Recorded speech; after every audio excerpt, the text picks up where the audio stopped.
کبھی آپ نے سوچا کہ ڈاکٹر عامر لیاقت کے ساتھ کیا ہوا تھا؟ کبھی آپ نے سوچا کہ اس نے آخر خودکشی کی تھی یا اس کا قتل ہوا تھا؟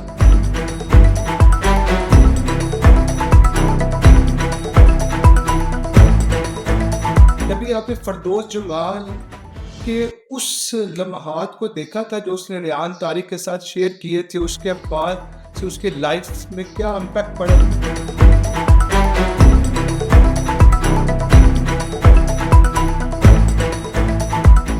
کبھی آپ نے وحید مراد کا آخری دن دیکھے تھے کہ اس کی زندگی میں کیسے گزرے تھے؟ نہیں دیکھے نا؟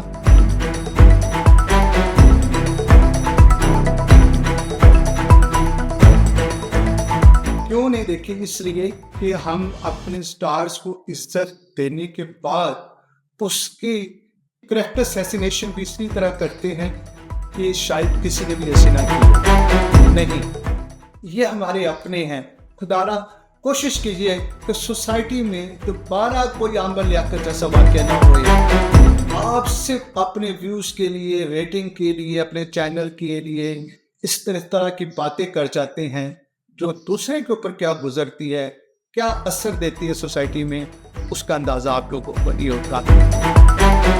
السلام علیکم ناظرین، میں ہوں شاہد میاں اور آپ دیکھ رہے ہیں مائی اوپینین وتھ شاہد میاں. سب سے پہلے آپ کا بہت بہت شکریہ آپ کی مثبت فیڈ بیک کا. یقیناً آپ کی فیڈ بیک جو ہوتی ہے وہ میرے لیے بڑی موٹیویشن ہوتی ہے اور اسی کے بہاف کے اوپر ہم نئی تحقیق آپ کے سامنے لے کر آتے ہیں. کل میرا ویڈیو جو تھا ارشاد بھٹی صاحب کے حوالے سے، ارشاد بھٹی صاحب کی اس کے اوپر معذرت بھی آ چکی ہوئی ہے. بہت اچھی بات ہے، انہوں نے اگر اپنی غلطی کو مانا ہے، نہ صرف بلکہ ارشاد بھٹی کو میں سمجھتا ہوں ریحان طارق کو بھی اس کے اوپر معافی مانگنی چاہیے سب سے، کیونکہ ریحان طارق نے بھی ایسے ہی کچھ کوشچنس کیے تھے اور دوسرے لوگ بھی جو اس طرح کے پوڈ کاسٹ کرتے ہیں. سب کو اس سے کوئی بری بات نہیں ہے، کوئی معافی مانگنے سے کوئی چھوٹا یا کوئی بڑا نہیں ہو جاتا، لیکن یہ اپنی غلطی کو مان لینا سب سے بڑی بات ہے. میں آپ کو بتاؤں کہ بھی ہم اپنے جو سٹارز ہیں، پہلے ہمارے یہاں سٹارز ہوتے ہی ہیں لیکن ہم اپنے سٹارز کی قدر نہیں کرتے. لیکن آپ نے کبھی سوچا ہے زندگی میں ابھی تک کہ بھی ڈاکٹر عامر لیاقت والا جو واقعہ ہوا تو وہ کیا تھا؟ ڈاکٹر عامر لیاقت آخری دنوں میں وہ گمنامی کی زندگی میں جو چلے گئے تھے یا جو اندھیروں کی زندگی میں چلے گئے تھے، وہ کیا تھے اندھیرے؟ اور ان یا سوسائڈ کی تھی انہوں نے، یا ان کا مرڈر ہوا تھا، یا طبی موت تھی؟ اس کے پیچھے محرکات کیا تھے؟ یقیناً میں سمجھتا ہوں اس میں ایک سوشل میڈیا کا بہت بڑا امپیکٹ تھا، جو بھی تھا وہ. یقیناً آپ لوگوں نے اس وقت بھی اسی طرح کی عجیب و غریب قسم کی ویڈیوز مارکیٹ میں اور سوشل میڈیا کے اوپر جس طرح سے سرکولیٹ ہوئی تھی، اس سے ڈاکٹر عامر لیاقت کی میں سمجھتا ہوں پرسنلی اپنی لائف بہت زیادہ ڈسٹرب ہو گئی تھی. اس کے بعد اور بھی بہت سارے سٹارز ہیں جن کا میں نام لینا ضروری نہیں سمجھتا.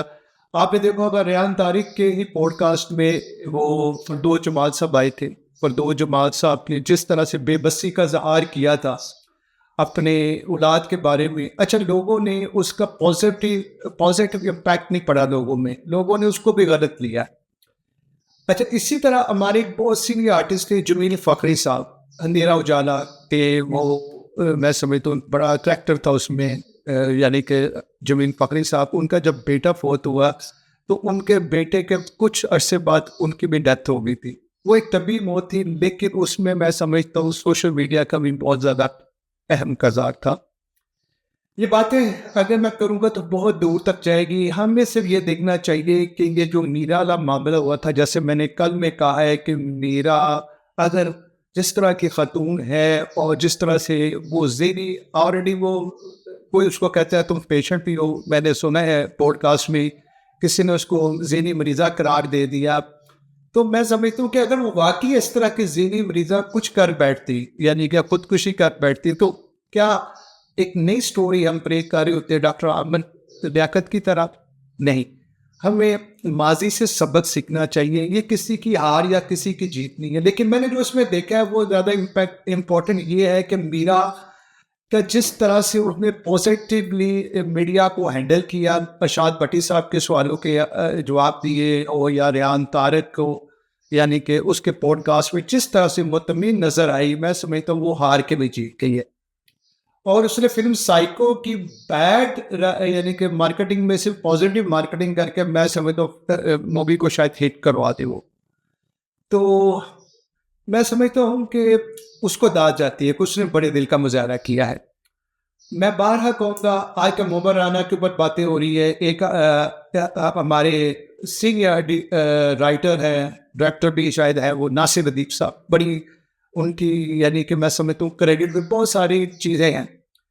اچھا بات پھر وہی آ جاتی ہے کہ آپ ویوز کے لیے ایسا کیوں کرتے ہو؟ خدا را اپنے سٹارز کی قدر کیجیے. ناصر ادیب صاحب بھی ہمارے لیجنڈز ہیں, مولا جٹ جیسی انہیں مووی دی, اب انہوں نے ایک نئی شوشہ چھوڑ دیا, ایک نئی چیز کہہ دی ہے مارکیٹ میں, جی وہ جو محمد رانا یعنی کہ وہ ڈرنک کرتا ہے, شراب پیتا ہے یا جو بھی ہے, وہ اس کے جو پیک بنا کے بیچتی تھی گاڑی میں سے, جو اس کی مسز بنا کے بیچتی تھی.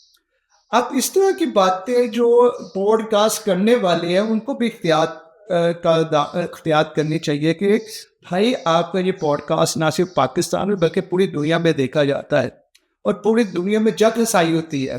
ٹھیک ہے, ایک طرف ہم اتنے اچھے گورنمنٹ لیول پر اتنے اچھے کام کر رہے ہوتے ہیں, دوسری طرف اس طرح کی جب چیزیں آتی ہیں تو یقیناً جگ رسائی ہوتی ہے. آپ احتیاط سے کام لیں. اور ناصر ادیب صاحب جیسے سینئر لوگ جن کو بہت سارے میں سمجھتا ہوں جنہوں نے بہت ادوار دیکھے اس فلم انڈسٹری کے اور جن کو بہت سب لوگوں کا ماضی بھی پتہ ہے, تو ان کو بھی چاہیے کچھ تھوڑا سا احتیاط سے کام لے. وہ ان کے یعنی کہ میں سمجھتا ہوں وہ بھی ہمارے اسٹار ہیں, ہم یعنی سارے ہمارے اسٹار ان کی قدر کرنی چاہیے ہمیں ہماری, کیونکہ یہ جو اداکار ہوتے ہیں یہ صرف تعریف کا اور یہ پیار اور یہ چاہت آپ سے ایکسپیکٹ کر رہا ہوتا ہے اور کچھ نہیں, اور یہ بڑا سینسٹیو ہوتا ہے اداکار. میں بار بار کہہ رہا ہوں خدارا کوشش کیجیے کہ دوبارہ کوئی ڈاکٹر عامر لیاقت اللہ واقعہ اس سوسائٹی میں نہ ہو جائے, اور بڑی بے حس سوسائٹی ہے. ہم پھر بھی اس کے اوپر تجزیے اور بھی لوگ کر دیں گے, لیکن شاید ڈاکٹر عامر لیاقت جیسے لوگ اگر دنیا سے چلے کہ وہ واپس نہیں آئیں گے. اس کے ساتھ مجھے اجازت دیجیے, اور بس اتنے ہی کہنے کو دل بوجھل سا ہے کہ ہمیں, اور یہی میسیج ہے کہ ہمیں اپنوں کی قدر کرنی چاہیے. پاکستان زندہ باد.